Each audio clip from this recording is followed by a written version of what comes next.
Was going out a little last night. I wonder.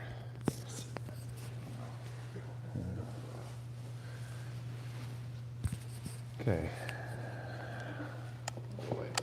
Check, check. All right. Can we hear it? No. Yep.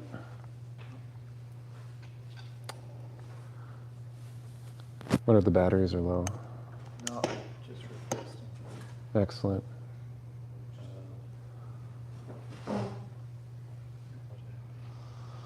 How about now? Okay, that was it. Let's try that again. Let's try that again. All right. Is that working now? Yes. All right. Yeah, 6 hours on. Just sound.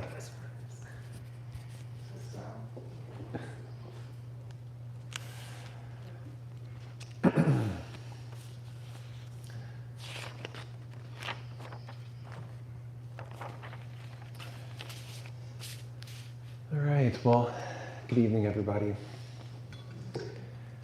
Welcome to the 10th Dhamma talk of your retreat. Time flies, right? It's relentless. And retreat time is particularly weird, huh? Somewhere around day 2 or 3, it suddenly becomes eternity, and right, it's the same day over and over again. And here we are, day 10. All of a sudden, it's all over. So tonight we're going to be talking. We're going to be going over Sutta MN 139, the exposition of non-conflict. This is a fairly straightforward sutta. We'll be using it to go over what we've been talking about, and really to help prepare you for re-entry into your daily life. Going from retreat to daily life can be easy sometimes. It can be a nice, smooth transition, and sometimes it can feel jarring, depending. And of course, we always want to be able to take our practice with us. Now that you've been practicing for 10 days now, how can we bring this to your life, and how can you keep it going in an excellent way? And you certainly can. After retreat, you will expect a little dip in your meditation. That's going to happen. However, with regular practice and keeping your sila and so on, it will keep improving with time. Like that. So let's talk about how to do this and keep it going. Thus have I heard, on one occasion the Blessed One was living at Savatthi in Jeta's Grove, Anathan Pandika's park. There the Blessed One addressed the monks thus: "Monks, Venerable Sir." "Venerable Sir," they replied. The Blessed One said this: "Monks, I shall teach you an exposition of non-conflict. Listen and tend closely to what I shall say." "Yes, Venerable Sir," the monks replied. The Blessed One said this. And so what he's about to say is an interesting phrase. This sentence is actually very close to the first sentence that he said on his first sermon as the Buddha. So when the Buddha went forth on his quest to find full awakening, he started training with 2 teachers who took him as far as nothingness and neither perception or non-perception. With those teachers, they were practicing jhanas in a different way that the Buddha was not satisfied with. However, he excelled at their teachings, as you can imagine, and was asked to become co-teachers for the Sangha, but he refused because it was not what he was looking for. He knew that. He then went on to practice 6 years of ascetic practices, of extreme ascetic practices. And he did this with 5 companions, and he was their leader. During that time, he restricted food, he did very painful meditation practices, and took these practices as far as he could go without dying. So there are statues of the Buddha looking like a skeleton with just skin and bone. At the end of the 6 years, after discovering that these practices would only lead to his death, he had the memory of being under the rose apple tree as a small child. And there he remembered that he could enter jhana in a different way. The issue was, in his emaciated state, and in his weakened state, he was unable to practice the jhanas, as he remembered. He simply did not have the energy, did not have the basis in order to complete them. So he started eating again, started taking care of himself, and he put on weight, and his friends that he was practicing with promptly left him as he was eating again and not doing the practices that they were doing. So the Buddha was on his own, getting healthy and practicing meditation. And eventually, of course, he did attain full awakening. And when he went back to teach his friends, they were, of course, quite skeptical. But over the series of a couple of lectures, he was able to show them what he had found. And so this is the very first thing that he said to them when they were listening to him as a teacher again. One should not pursue sensual pleasure, which is low, vulgar, coarse, ignoble, and unbeneficial. One should not pursue self-mortification, which is painful, ignoble, and unbeneficial. The middle way discovered by the Tathagata avoids both extremes, giving vision, giving knowledge. It leads to peace, to direct knowledge, to enlightenment, to nibbana. And then this sutta goes on to say, one should know what it is to extol and what it is to disparage. And knowing both, one should neither extol nor disparage, but should teach only the Dhamma. One should know how to define pleasure, and knowing that, one should pursue pleasure within oneself. One should not utter covert speech, and one should not utter overt, sharp speech. One should speak unhurriedly, not hurriedly. One should not insist on local language, and one should not override normal usage. This is a summary of the exposition of non-conflict.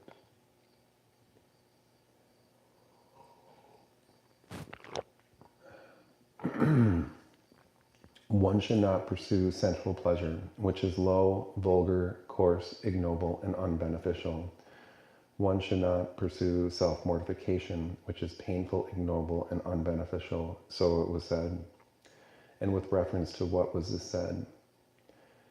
The pursuit of the enjoyment of one whose pleasure is linked to sensual desires, low, vulgar, coarse, ignoble, and unbeneficial, is a state beset by suffering, vexation, and despair, and fever, and is the wrong way. Disengagement from the pursuit of enjoyment in one whose pleasure is linked to sensual desires, low, vulgar, coarse, ignoble, and unbeneficial, is a state without suffering, vexation, despair, and fever, and is the right way.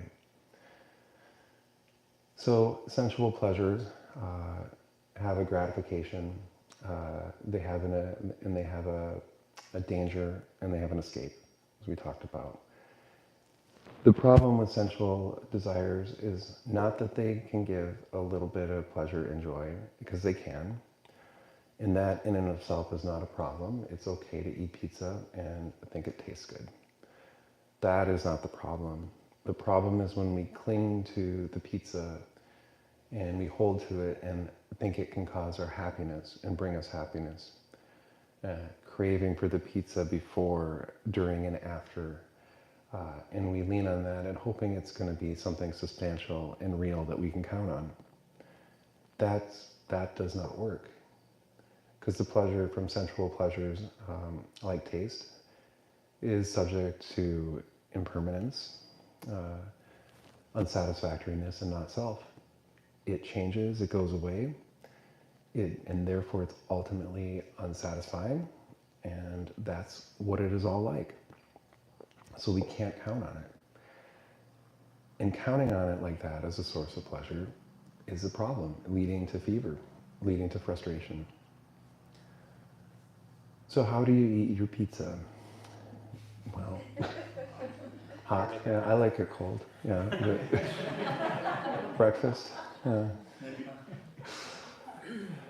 Well, it's simple. When you do it mindfully, you do it and let your mind not be taken away with it. You do it either with presence, and if you find yourself getting taken away, you 6R when craving arises. Simple like that. And you don't get confused about the nature of pizza. Try not to get it with anchovies, right? It's like that. The pursuit of self-mortification, painful, ignoble, and unbeneficial, is a state beset by suffering, vexation, despair, and fever, and it is the wrong way. Disengagement from the pursuit of self-mortification, painful, ignorable, and unbeneficial, is a state without suffering, vexation, and despair, and fever, and is the right way. So we have to be careful about self-mortification as well. And self-mortification is doing things that harm yourself for whatever reason, even if it is for what we think is a good reason. We talked about with the Buddha, he did pursue self-mortification, and it turned out not to be useful in the pursuit of awakening. As we go back to daily life, lifestyle imbalance is something we all have to think about. We have to think about taking care of ourselves in order to function the best we can, so we can take care of others. It is not useful to push yourself. It is not useful to lose sleep. It is not useful to eat inappropriately, the basic things. Simply the basis of lifestyle and health is going to help your practice, simply. Sometimes when we think about form, or we talk about form, aggregate form, something we disengage in, it's easy to forget that form is what we are riding on right now. And if you don't take care of your form, it will not take care of you. We don't identify it, we don't overly care for it, we don't obsess about it. But it's important not to forget it and to work with it in a skillful way, like that. On retreat, we don't have to think about such things. We eat one meal a day, it's provided for us, or maybe breakfast. We know when we go to bed, we know when we wake up. But going back into the busyness in the world, we are, at least I usually am, you may be too, beset with a lot of busyness and a lot of things to do and a lot of overstimulation. And this is something important to think about as we're preparing for our meditation practice. So if we're going to meditate when we go back, I highly advise you do. That's a good thing to do. I know some of you, this is your first meditation retreat, and this is going to be the first time setting up your practice. And some of you are rejuvenating your meditation retreat, meditation practice with this retreat. So the first thing to do if you're going to be practicing meditation is figure out where you're going to do it. Where will you be practicing? In your home, I recommend you find a place that will be your meditation area. A cushion in the corner of a bedroom, a chair, something like that. If you don't have an extra space, then I'd advise you find a space that you use regularly. Always this kitchen chair generally that you use, or so on. This sets up regularity and association in your mind. So when you go to this place, you're going to be ready to practice. Even better, put your meditation blanket there, or a nice, inspiring picture. Make it something that you go to and are ready to sit down and settle. Then the next issue we run into, of course, is time. If you didn't have a meditation practice before retreat, I'm pretty sure it's not going to be there when you get off retreat either. So you have to put it in your schedule. You have to find the time when you're going to meditate the next day. After a while, your meditation time will be like brushing your teeth. It's something you would not want to miss, and when you realize you missed it, you will make time for it, because if something comes up. But first, when do we do it? One of the best times is first thing in the morning, when you wake up. After you wake up, brush your teeth, drink coffee or tea if that's what you do, get alert, maybe shower, and then go directly to the meditation cushion. That's a fantastic way to do it. We can control our time in the morning pretty well. We can set our alarm a little earlier, and we can consistently do that. And so it works very well for many of us. Another time that we have access to is right before bed. So as the day is over, then that's another possible session for meditation. The next best time after that is every other time, whatever works for you. It's good to have it regular, again, the same time every day when we're practicing and we're getting started. That's going to help bring regularity and consistency to your practice. However, sometimes we have to be flexible. Sometimes you have to take 20 minutes or 30 minutes on lunch and go to your car and meditate there. Sometimes we just fit it in. Then we have the question of how long we sit for. I'd recommend, if you can, sit at least an hour every day. This seems to be a consistent amount to maintain your gains on retreat and to keep improving things. It's even better if you can sit 2 hours. That's even better. And I will say there are, depending on where your lifestyle is, it may not be realistic to be thinking of 3 or 4 hours a day. And so no, a 1 hour a day consistent practice with moments and times of a little more practice is what you need to do. That's about it. It's great if you can do more, but that is enough. It doesn't really work if we stress ourselves out about our meditation practice. That being stressed about not meditating is really beside the point.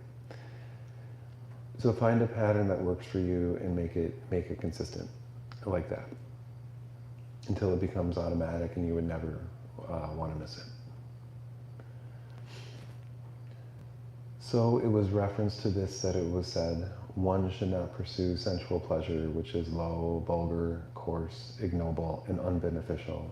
And one should not pursue self-mortification, which is painful, ignoble, and unbeneficial.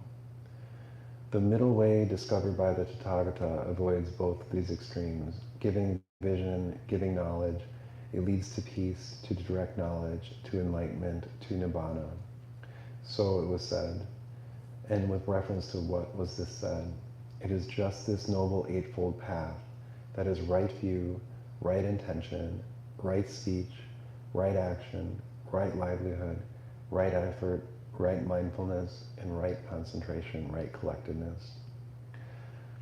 So it was reference to this that it was said, the middle way discovered by the Tathagata avoids both these extremes. So the Eightfold Path are the lifestyle and factors we have to include in order to have a successful meditation practice if we're following the Buddha's path. As we talked about, there are two levels of the Eightfold Path, the mundane Eightfold Path and the Noble Eightfold Path. The mundane, they are very similar, very similar. The mundane Eightfold Path is you training on purpose. When the Noble Eightfold Path is achieved, it is starting to become automatic. Your training is just what you do naturally. Right view, of course, is first. As you develop right view, you can analyze what else you're doing in your life and what to do with it. Right view is a view of cause and effect and the understanding of karma, that your behavior, thoughts, speech affects how things will be in the future for you. This is about following the 5 precepts. Now on retreat, you are following 8 precepts, not eating dinner, not listening to music, and so on. The 5 precepts for non-celibate layperson are very similar. Following these will help your mind will be light, will help it be wholesome, will help your practice progress. So the first precept is to avoid killing or harming living beings on purpose. As we talked about, this is on purpose. As much as we possibly do, we try to avoid taking life or harming anything. This can lead to apparently silly things like avoiding killing insects. But this is not apparently silly at all, and not actually silly, I should say. When you're careful about where you're stepping, when you're careful about how you're cleaning, when you're careful about what you're doing, you're careful. You're careful and you're mindful. You're watching where you step. You're watching how you do things. This brings you into the present moment.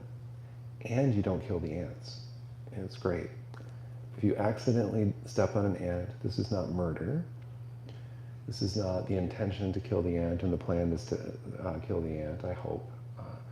But it's still something that is best to avoid.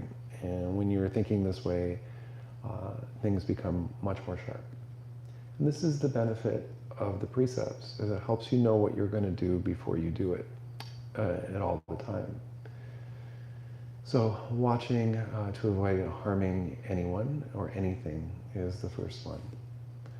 Avoiding taking what is not given is the next one. This seems reasonably straightforward, don't steal. But of course now in the electronic age, we need to be conscious about what we're doing and what we're taking. And again, bringing consciousness to our presence online and how we're using things. When you know when your information and data and stuff is coming from, you know you're not stealing it. You're mindful, you're present. It's safer and better. These days there's a lot of ways to accidentally do that. Not as bad as it was maybe 5 or 6 years ago, but it's still something to pay attention to. Avoiding wrong sexual activity is reasonably straightforward. Avoid relationships outside of partnerships. Avoid relationships with people inside of partnerships. Avoid relationships with vulnerable people. Pretty simple, and not breaking the law. Then we come to avoiding harsh speech, telling lies, slander, speech, and gossip. The great challenge for most people when they take this on. Speech is challenging. Speech is fast, and we have habits of speaking harshly. So being aware, not cursing, of course, choosing words that are pleasant, not lying. These are all bringing consciousness to your speech, and avoiding intoxicants and alcohol. The sixth one, of course, is very important, to be loving and kind to yourself and all beings. So we all, it is possible to break a precept. It's likely one will, unless one has been following for a long time. So out in the world as on retreat, if you find yourself breaking a precept, and what you do is simple. You forgive yourself for making that mistake. Generally, breaking precepts happens because of loss of mindfulness, because of craving, because of taking things personally, because of getting reactive and saying something you regret. So forgive yourself, determine that will not happen again, and retake the precepts right there. And that will help your meditation continue to move forward. The next on the Eightfold Path is right intention. And this is what do we hold in our minds? Are we holding wholesome ideas? Are we thinking difficult thoughts? We're being judgmental, thoughts of cruelty, frustration, or so on. What kind of images do we feed our mind? People often talk to me about the news. Actually, this is pretty common, both in the context of meditation and in practice. And, the news is very stressful, and media is very stressful these days. We have media that is been designed to be as intense as possible, as addictive as possible, as divisive as possible, in order so people keep watching it. It is meant to polarize views that much of it is to polarize views you already have. And it is ultimately challenging to interact with it if you are starting to take it personally. So we all know that watching the news. The question is what to do about that. One test of your loving kindness is, can you radiate loving kindness to everyone on the news and everyone in politics? All of them, on all of the sides. If you cannot, your equanimity could use a little work. Yeah, that's the test, right? That is the test. Can you radiate kindness to everybody?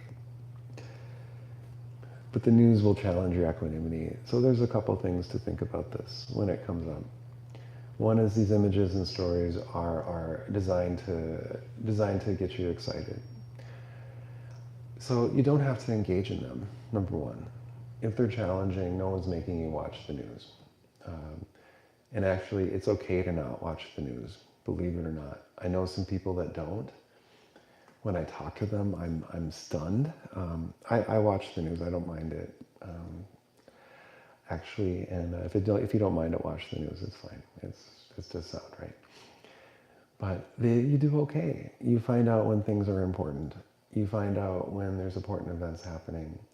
And if it's not important, then you won't find out about it. You won't have to worry about it. And if you find yourself with some push and pull and you're interested in watching the news, you're left with a couple of options. One is you do something about what you see. If you see something and it makes you upset, well, it's a call to action. Then do something. Really, get involved. Take it on as something if it's that important. And if you're not going to do that, well, then develop equanimity about it and really do what you can with your life. If you're not going to be able to work with the things that are upsetting you that way, well, then focus on what is happening in your daily life with the people around you, acting in the way the best you can. It's kind of that simple. So be careful with the media that you ingest and understand the perspectives of those making it. That they're making it not just to inform anymore, but to build ratings and to build excitement for it. And instead fill your intentions with loving kindness and happiness. Right speech, right action, right livelihood all fall in line with the precepts. When you're following your precepts, you are choosing right speech, you are choosing right action, and you're following right livelihood. If you notice any discrepancies in those things that are not feeling right, of course, look at them and make the changes that are appropriate, but following precepts allows you to follow those quite well. Right mindfulness is simply remembering to follow right effort. Now, what's right effort? Right effort is simply letting go of unarisen, unwholesome states, or arisen, unwholesome states. Preventing unarisen, unwholesome states from arising, allowing unarisen, wholesome states to arise and supporting them so they can stay. Letting go of the unwholesome and bringing up the wholesome, or in other words, the 6 R's. When we perform the 6 R's, we're fulfilling right effort right there. And on the basis of right effort, on the basis of our sila, of our dana, right collectedness arises quite naturally. So doing these things, we're supporting our our meditation practice very, very easily. And all these components work together. As you do these things, life tends to be easier too, more straightforward. You tend to know what you're going to say. It tends to be easier to know how to interact with people. You tend to see yourself getting triggered more clearly and what to do about it and how to respond. So it was reference to this that it was said, the middle way discovered by the Tathagata avoids both these extremes. One should know what it is to extol and what it is to disparage, and knowing both, one should neither extol nor disparage, but should teach only the Dhamma, so it was said. And with reference to what was this said, how amongst does there come to be extolling and disparaging and failure to teach only the Dhamma? When one says, all engaged in the pursuit of enjoyment of one whose pleasure is linked to sensual desires, low and unbeneficial are beset by suffering, vexation, despair, and fever, and they have entered upon the wrong way, then one disparages some. When one says all those disengage from the pursuit of enjoyment of one whose pleasure is linked to sensual desires, low and unbeneficial, are suffering, vexation, despair, and fever, and they have entered upon the right way, one thus extols them. When one says all those engaged in the pursuit of self-mortification, painful, ignoble, and unbeneficial, are beset by suffering, vexation, and despair and fever, and they have entered upon the wrong way, one thus disparages some.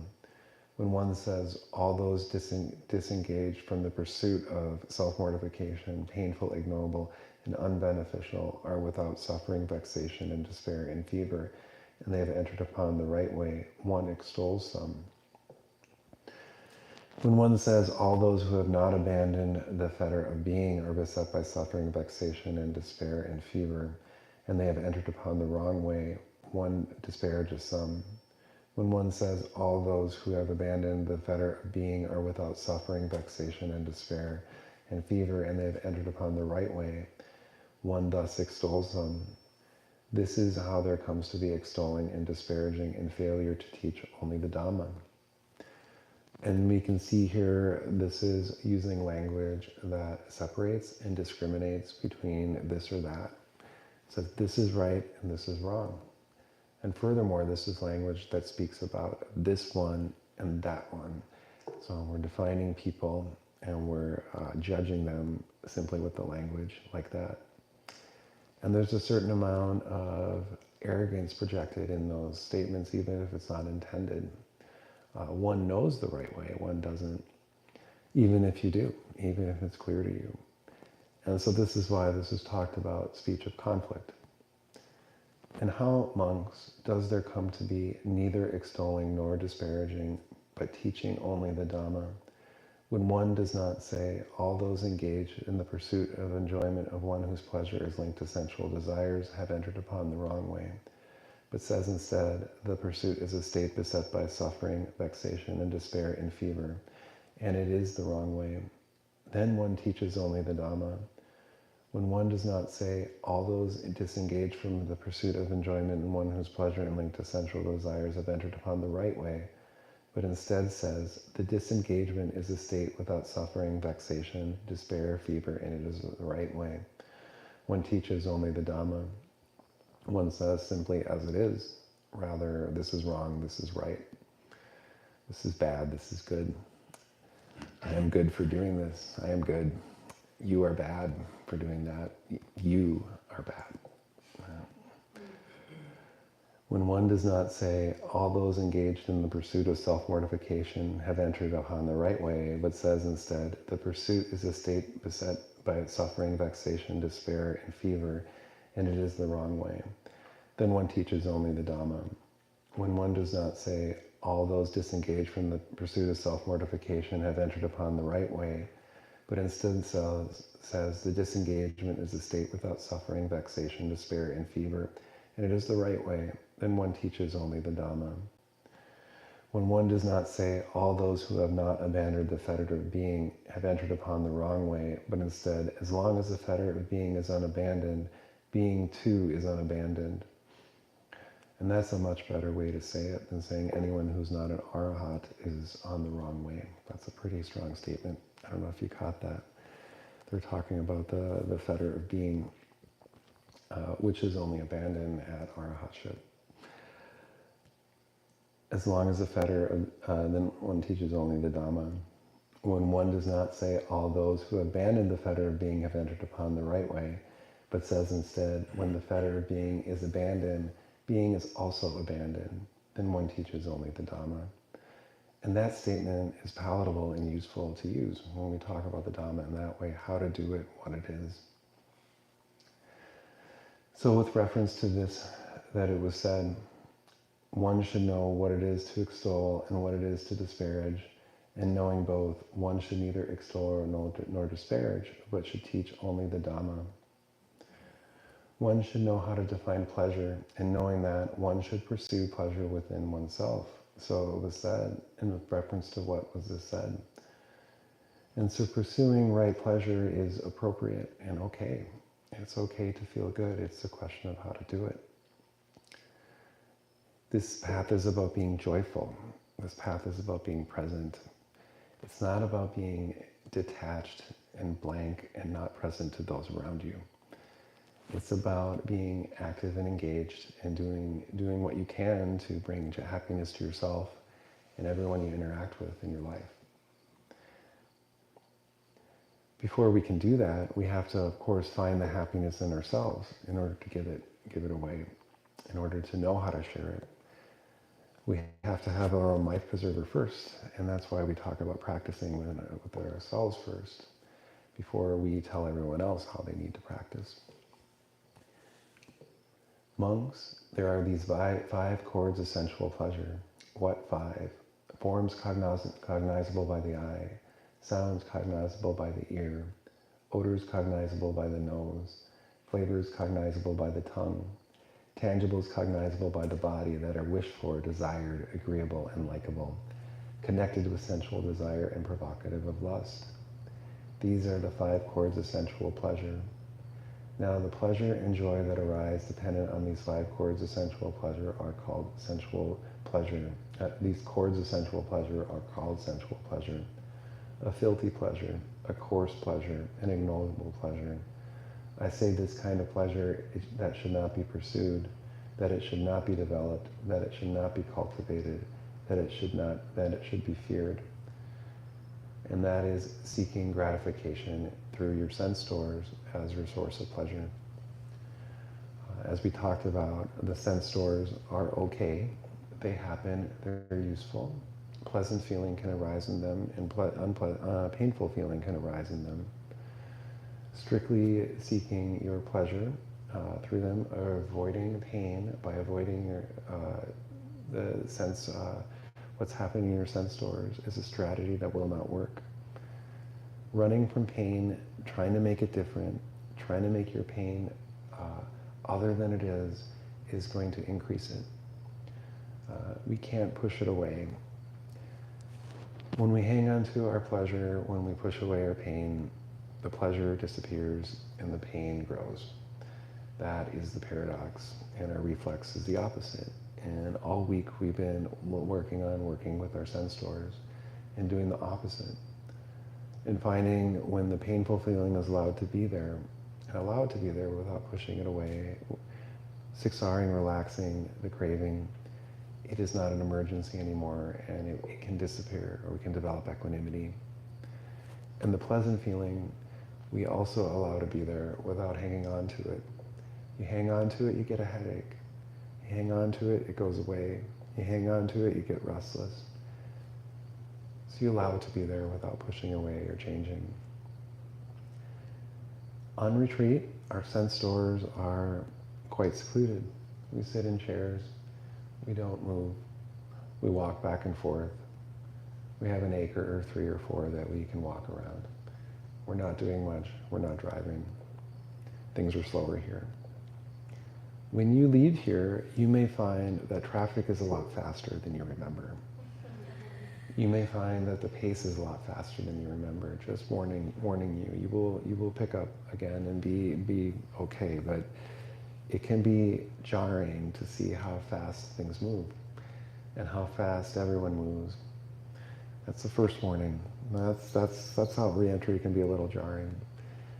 Sometimes it's not so bad, but be prepared. But having sense door activation is something we're going to be having. We're going to be having senses, and we're going to be working with them. And this is what walking meditation really prepares us for, is bringing the practice forth into the world.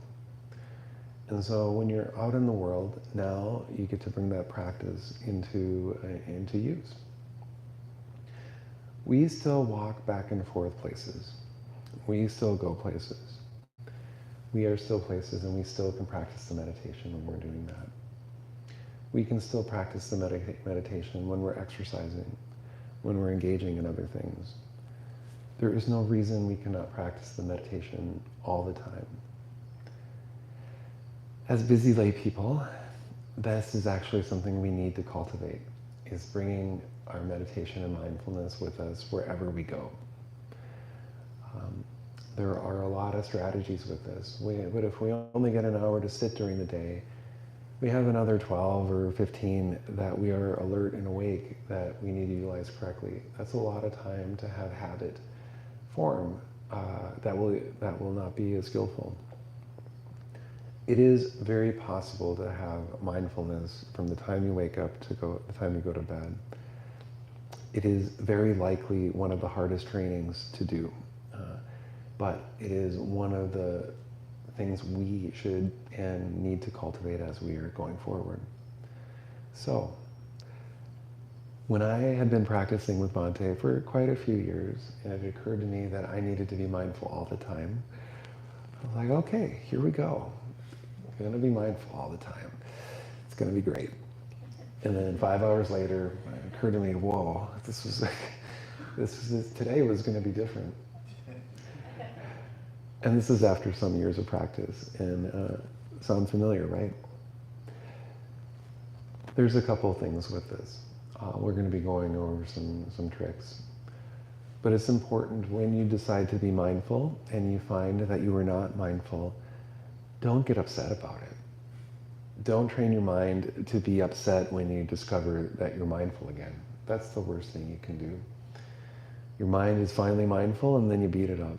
Like, oh, every time I wake up, we get angry. Okay, I better not wake up, because that's always a problem. So whenever you wake up again and are mindful again, celebrate it. Celebrate the being alert. Celebrate the mindfulness. Celebrate that it happened again. And sincerely, you will lose mindfulness if you haven't been doing this for a while. It's expected. So don't plan to have some mental upset regularly throughout the day. Hopefully in increasing intervals, more mental upset. That's our plan. No. Every time you come back, smile and be happy. You did it. You're back. All right. And it's something your mind looks forward to. It's something that it will want to do more and more. The other trick about this is intending to be mindful can be a subtle form of becoming. And so the intention to be mindful on purpose sets you up for restlessness. That is an intention. Just like trying too hard in your meditation practice will bring you a headache, trying to be mindful with effort during the day will bring restlessness to you unless you do it gently and skillfully. I think a lot of people bump into this as well. They try really hard, and the harder they try, the less it works. It's because there's trying. There's trying with this. Where there's trying, there's becoming. Where there's becoming, there's craving. Where there's craving, there's suffering. So, fall into mindfulness. Set yourself places that remind you to be mindful and fall into them and rest in them rather than bringing effort to this. Allowing yourself to fall into these places of mindfulness and enjoying them and enjoying the process is going to help you remember to keep this going. So you have your mindfulness tricks. A good one is certain kinds of people. I'd recommend young children, like we saw today at the ceremony. Oh, they're fantastic. Not only are they fun to smile, and they bring up smiles with most of us, but they intuitively understand loving kindness. They will just bring it right back. And then elders is another good group of people that also is helpful to see and smile to. You don't want to pick people you see all the time. You don't want to pick every time you see someone with glasses. That's too much. Too many of us wear glasses. That's true on many levels. And your mind won't be able to notice that. It won't be able to notice that. So something fairly rare. And when you see that person, that reminds you of your smile. Because of course your mindfulness is your smile, right? So you're remembering to smile, and that's what you are reminding yourself of, to be smiling and mindful all day. So whenever you see a small child, smile at them. Smile at their parents too. Whenever you see an elder, smile at them. Then there's another practice which I really like is taking sticky notes. and putting a smile on them and sticking them all over your house. I did this with roommates when I had roommates, and yeah, they loved it. They thought it was really, really cool and really, really sane. They got it. So, but it was fun. So you write "smile" on your sticky note, and you put it in places that you go occasionally, like the inside of a cupboard, like the inside of your freezer, like the inside of your dryer, like places you go sometimes, a closet. And whenever you see them, you smile. And that reminds you to keep it going. And then when you're getting good at this, then you play the smile game.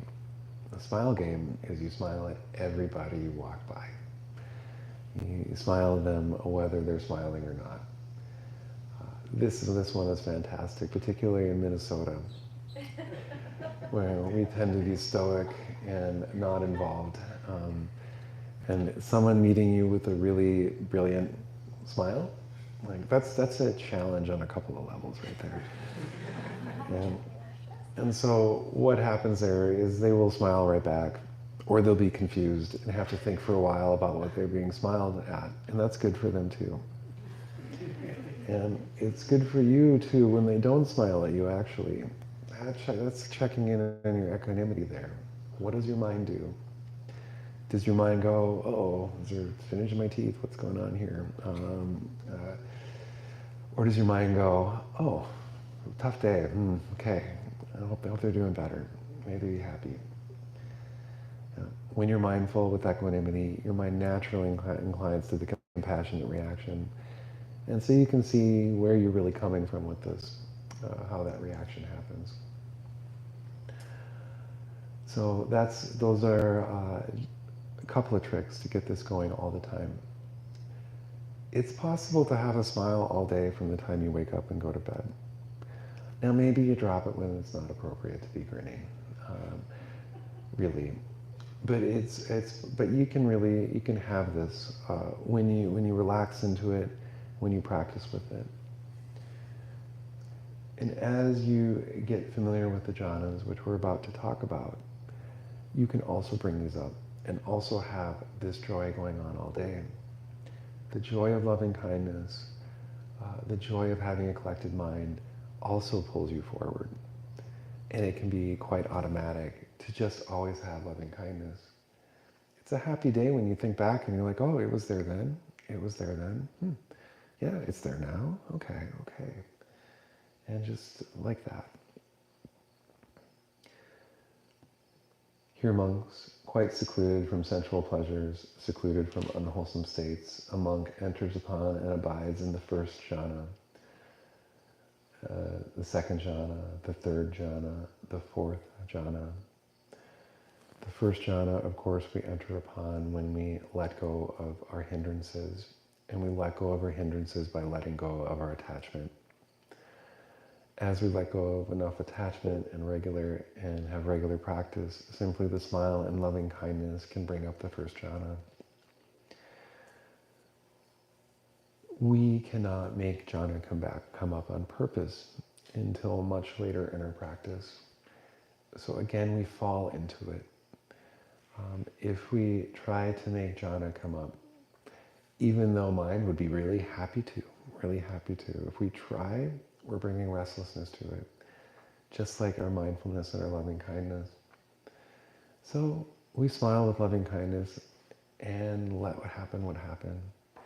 And when we notice the joy arising, we appreciate it. And don't cling to it. Don't expect it. But it can happen wherever you are. It can happen when you're waiting in line at the checkout counter. It can happen when you're walking to your car. Be open to it and allow it. And when it happens, allow your attention to rest and keep going with your smile. The jhanas are not something we achieve and do, which is why when you try to do them, you get a headache. There's something that happens naturally when we let go of a certain level of attachment. And that letting go can happen all the time. It can happen when we're walking. It can happen in any position. like that. This is called the bliss of renunciation, the bliss of seclusion, the bliss of peace, the bliss of enlightenment. I say this kind of pleasure, I say of this kind of pleasure that it should be pursued, that it should be developed, that it should be cultivated, and it should not be feared. The joy of jhana and the peace of jhana, when practiced this way, should not be feared. And more this can be your baseline. It can be quite normal for this to happen, like that. There are determination practices that you may have read about, and we've talked a little bit about them. Jhana determination practices, Bhante started teaching them generally when people are at the second or third stage of awakening, rather advanced in practice. So I would not encourage you spend a lot of time working with determinations for jhana until you're ready. Enjoy being in your practice and enjoy going deep. But as you hear about these things, that's how he taught it. He taught it later on. I've worked with people that have tried to explore these, and sure, let's have fun, let's try them. And it's fine, but it really opens up when you're ready, when your mind naturally wants to go to them. But we work with determinations all the time, and this is a wonderful determinations in general is a fantastic thing to bring to your daily life. You start remembering your capacity to determine things by working with your wake-up time, as you started on retreat. Sometimes it goes well, sometimes it doesn't. But keep playing with this. Before you go to bed, say, may I wake up at such and such a time smiling and happy. And just see what happens and rest in it. And before long you'll notice it'll start to happen. And you'll start learning a little bit about how determinations work. And there's other determinations that you can bring to your life. And I would encourage you to do so. Preparing for events, working with people. You can say, may this conversation go well and skillfully for all involved. May my mind be clear. May we all remember to smile, like that. That prepares you. Before difficult conversations, you can spend some time smiling at yourself in the mirror and getting it going. And prepare that happiness. When you're on the phone with people, smile. When you're on your phone with the health insurance agent that is telling you why it's not covered for all the reasons that are totally wrong, smile at them. Smile at that moment. Smile at the customer service person. They will really appreciate it. And you'll really appreciate it, because those things are not fair necessarily, right? And bringing happiness to that interaction is a gift to them and a gift to you. And it will help you more too. It's true. You want to help a happy person that makes you happy. So it's a win-win-win. When you're out in the world, your game is to make everyone around you laugh and smile. How much can you make people laugh and smile? That's the game. That checkout person that's helping you, they're tired. That's a tiring job. How nice to have a pleasant interaction, not a forced interaction where you're, smiling and just making them be a particular way, but being pleasant, and being present, that lightens your day. With all the digital innovations, we're losing these small interactions with people. We're not having to go to the bank. We're not having to talk to people. We can get our groceries delivered. And while that is easier and maybe helpful with more time, we're losing out on the opportunity to share happiness with each other. These small interactions can be gifts. This is something wonderful about being a human living with people. Is that moment a neutral moment? It's a necessary moment, but you're sharing it with that person, and you're both there having to do this thing. You might as well have fun. You might as well make an authentic connection about this. Smile, and it makes that interesting and pleasant. We're going to lose that as we take pictures of our checks and as our groceries are brought to our door.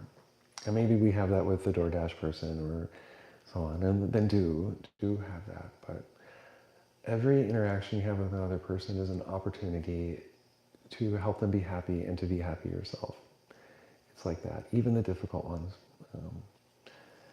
So thinking about life that way makes it much more fun and much more easy. And this helps bring your mindfulness into your daily life. When that's your goal, that's a fun goal. Mind likes to do that when it starts seeing it. One should not utter covert speech, and one should not utter overt sharp speech. So it was said.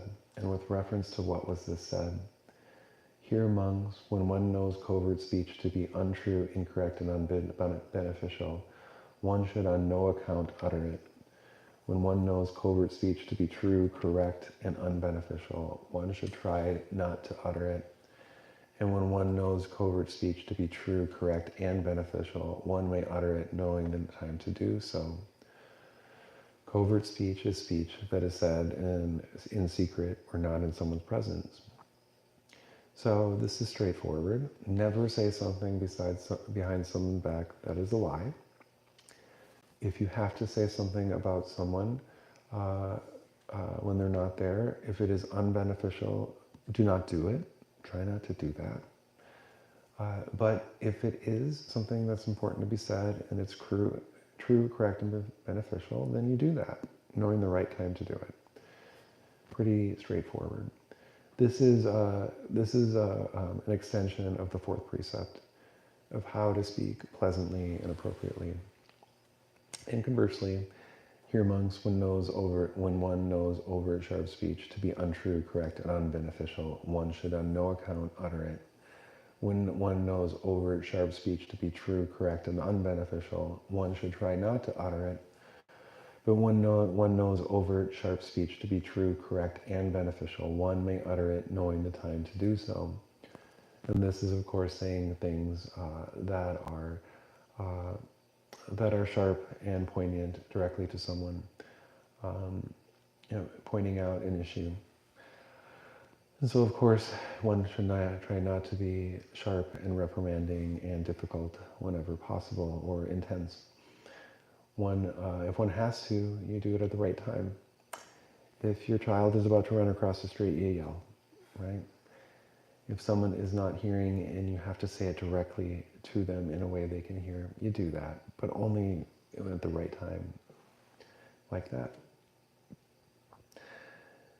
Here, monks, one should speak hurriedly in one's body. With reference to this that was said, one should not utter covert speech and one should not utter overt sharp speech. One should speak unhurriedly, not hurriedly. So it was said, and with reference to what was just said. This is particularly true for Dhamma talks, as we noticed. Most people speak slower than they do in normal speech, and this is on purpose, so it can be understood, and so it can be heard. And here, monks, when one speaks hurriedly, one's body grows tired and one's mind becomes excited. One's voice is strained and one's throat becomes hoarse. And the speech of one who speaks hurriedly is indistinct and hard to understand. Even slowly, it can be hard to understand. Here, monks, when one speaks unhurriedly, one's body does not grow tired, nor does one's mind become excited. One's voice is not strained, nor does one's throat become hoarse. And the speech of one who speaks unhurriedly is distinct and easy to understand. So it was reference to this that it was said, one should speak unhurriedly and not hurriedly. One should insist on local language and one should not override normal usage. So it was said. And with reference to what was this said, how, monks, does there come to be insistent on local language and overriding of normal usage? Here, monks, in different localities, they call the same thing a dish, a bowl, a vessel, a saucer, a pan, a pot, a basin, a hot dish, or a casserole. So whatever they call it, pop or soda, in such a way, locality, one speaks accordingly, firmly adhering to that expression and insisting, only this is correct, anything else is wrong. This is how there comes to be insistent on local language and overriding normal usage. In how monks does there come to be non-insistence on local language and overriding normal usage? Here monks, in different localities, they call the same thing a dish or a basin. So whatever they call it in such and such a locality, without adhering to that expression, one speaks accordingly, thinking, these venerable ones, it seems, are speaking with reference to this. That is how there comes to be non-insistence on local language and non-overriding of normal usage. This was important in the time of the Buddha when there was lots of dialects. And it's important now, I think, when we talk about Dhamma vocabulary. Finding our words and understanding what they mean correctly in the right translation is absolutely important for maintaining and transmitting the Dhamma best we can. As we get to many translations of things, they can become confusing. So as much as possible, we choose the best words and we stick with them. And when we innovate, we talk about it and describe it and discuss why we do that. And this is an advantage to learning Pali. And Pali is another language, and you can study it directly, or over the years you'll pick up word by word. But you find Pali ideas and words are more useful after a while. They line up better when you understand what they mean. So you slowly grow your Pali vocabulary. As much as possible, I have been trying not to use Pali. Sometimes I think it's best, because it can quickly fall into jargon. This is the trouble with any kind of professional language. If you're not careful, before long you're speaking in ways that people don't understand. But I'd encourage you to think about the Pali and learn it over time.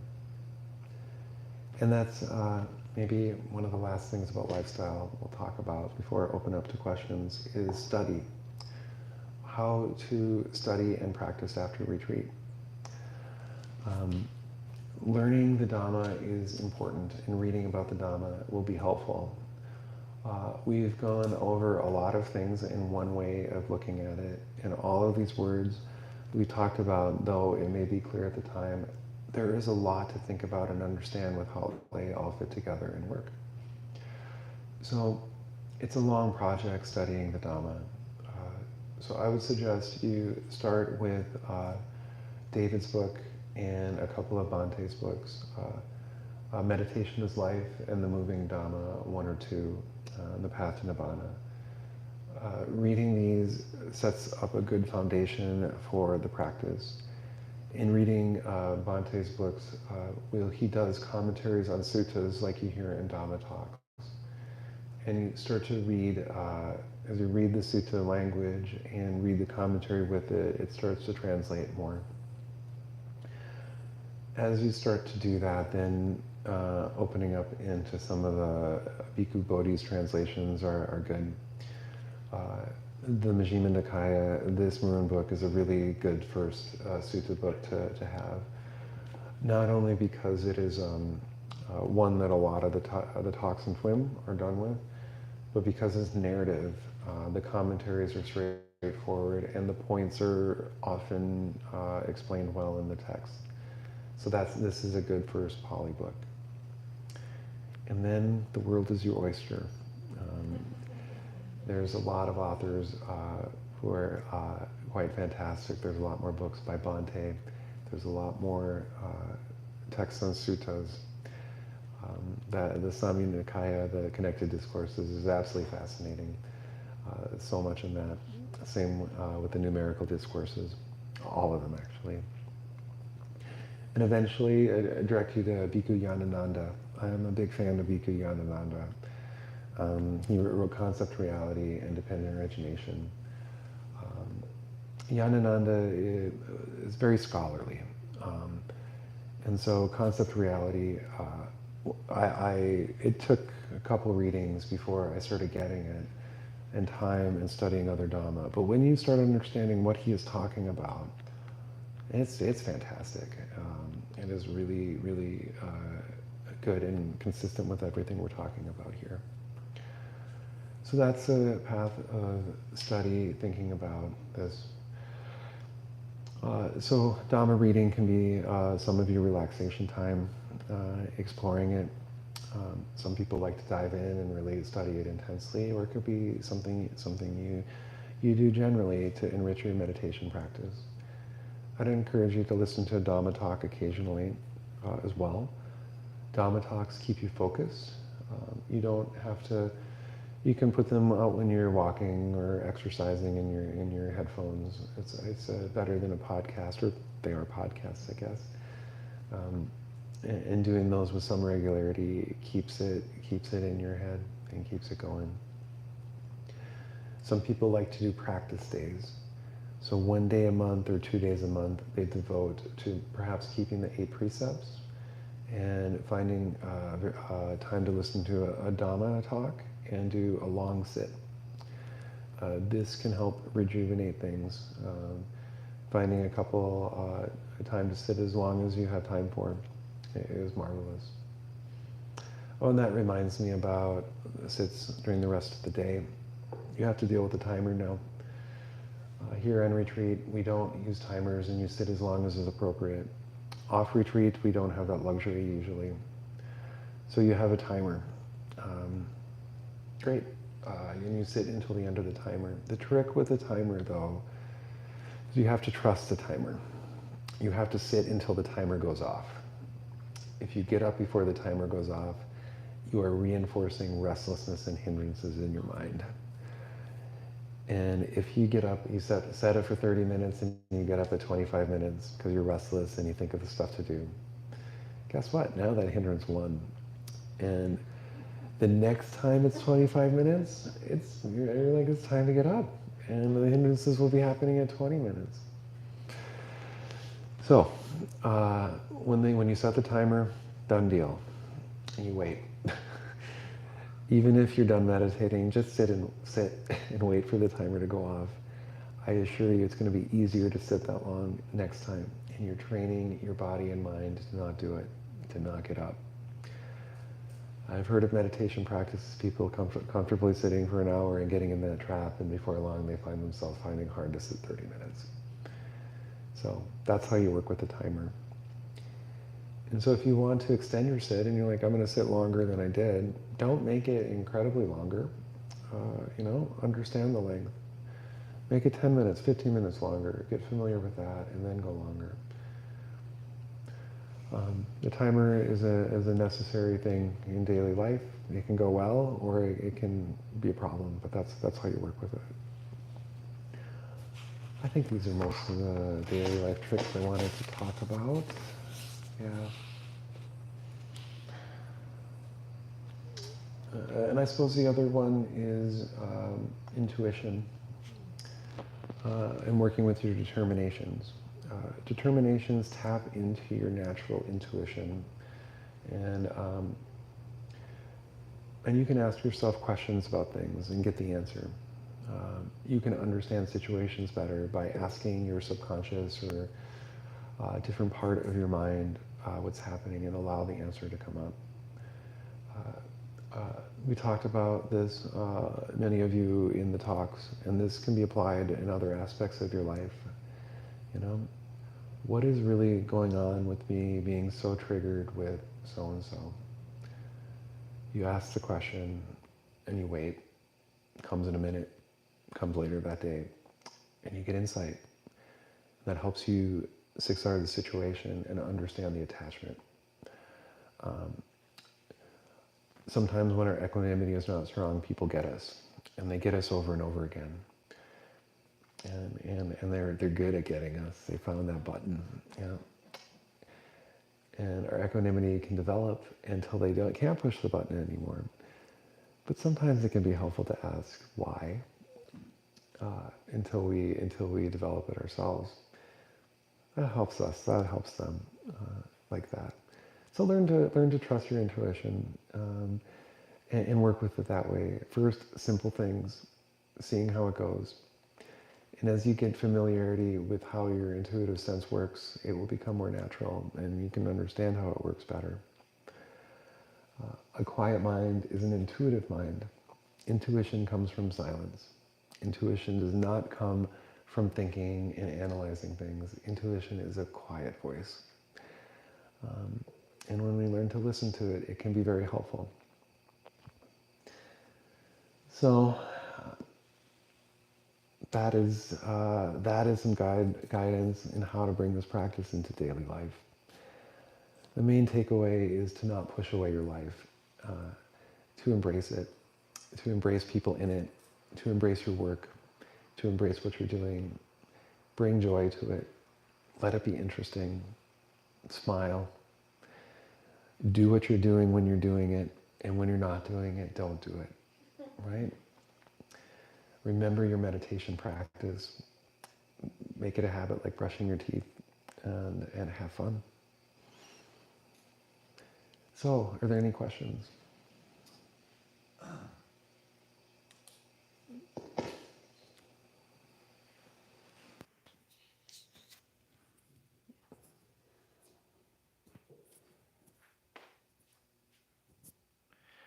So with the suttas, I find that often there's understanding that I miss without helpful commentary. Yeah. Is there any sources that you would recommend for commentary that are more like maybe more comprehensive, cover like the whole book? That cover the whole book? Well, Dhammasukha.org has most of the suttas up. There is in the library, it's kind of hidden in the menu. And it has most of them indexed by the sutta. And then searching on YouTube, you can get a lot of commentary. Most of the suttas have been done at this point, like that. Yeah. I think that when you're starting to learn how to interpret it, it's useful to stay with TWIM interpretations, and then you start to see other people's interpretation of what they're saying, and it's less confusing.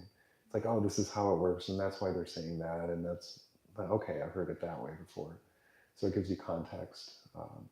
Yeah.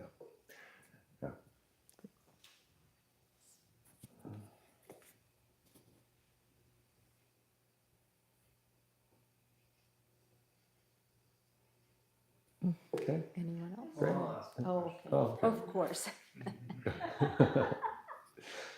So I asked you once before when your book was coming out. Oh my. Yeah. You mentioned several really good books and resources, and I think a lot of people have a lot of curiosity about their kind of personal background of their teacher, especially through a retreat.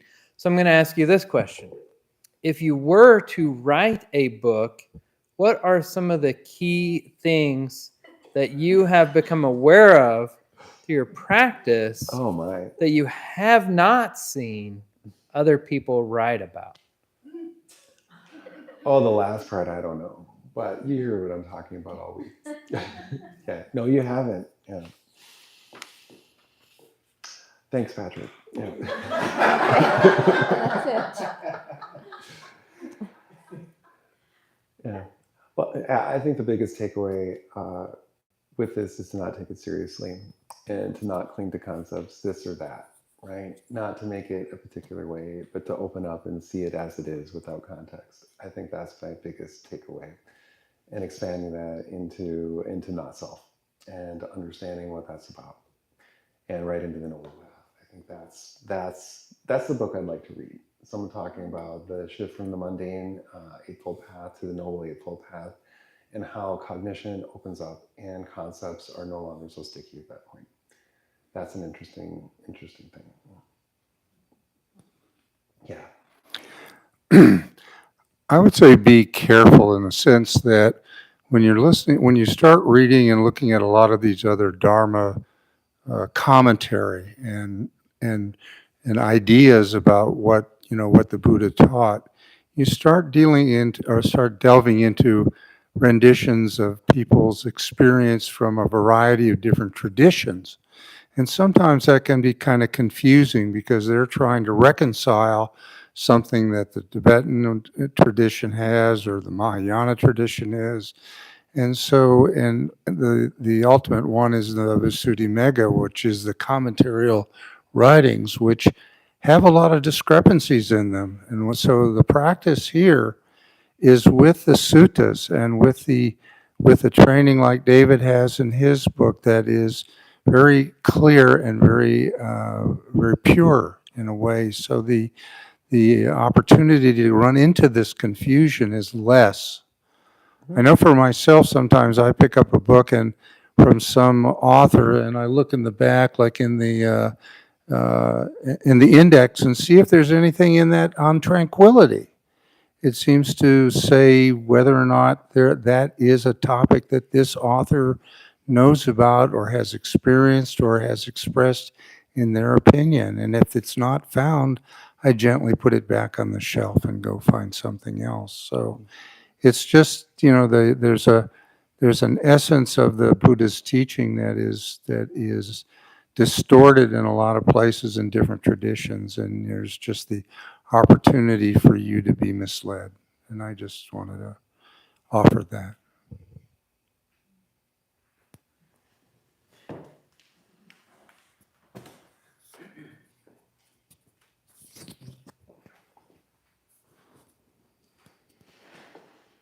Thank you for your talk. I just wanted to share with everyone that I think Mark Johnson's book is also really good, and it's back there. Yeah. That's a little more academic, I think. Yes, it's all the Johnson books. Yes, but that's really. I know it's back there. I've read that recently. I thought it was really, really good. Also, there is a Sunday TWIM group that meets 10 a.m. Eastern, and usually it's practice and then reviewing a sutta. You're talking about Kin's group, yes, the global TWIM group. They usually like meditate for about an hour or so and then read a sutta, and in the tradition of Bhante Ramsey's a commentary. And there's also a global TWIM group. Yeah, and then there's also a Telegram group that hasn't been as active recently, but there people will post questions who are familiar with TWIM, and they'll get TWIM answers or from other people who've been practicing as well. And I think that's also available on the website. David, am I right? To the Telegram group?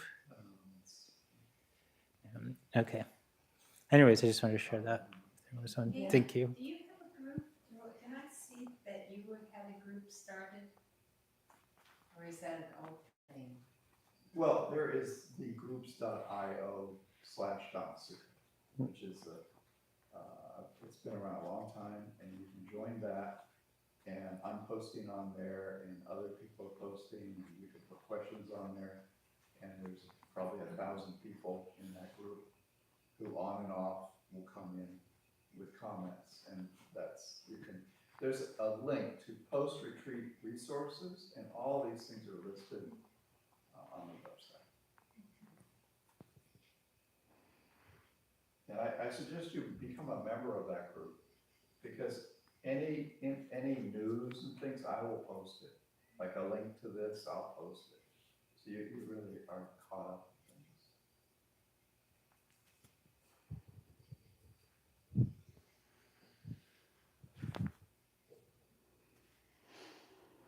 Okay. Well, thank you very much, everybody. I really appreciate getting to know y'all. Let's share some merit. May suffering ones be suffering free, and the fear-struck fearless be. May the grieving shed all grief, and may all beings find relief. May all beings share this merit that we have thus acquired for the acquisition of all kinds of happiness.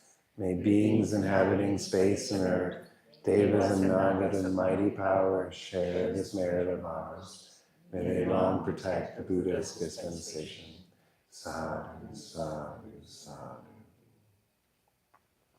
So we can have a group picture Oh, yes.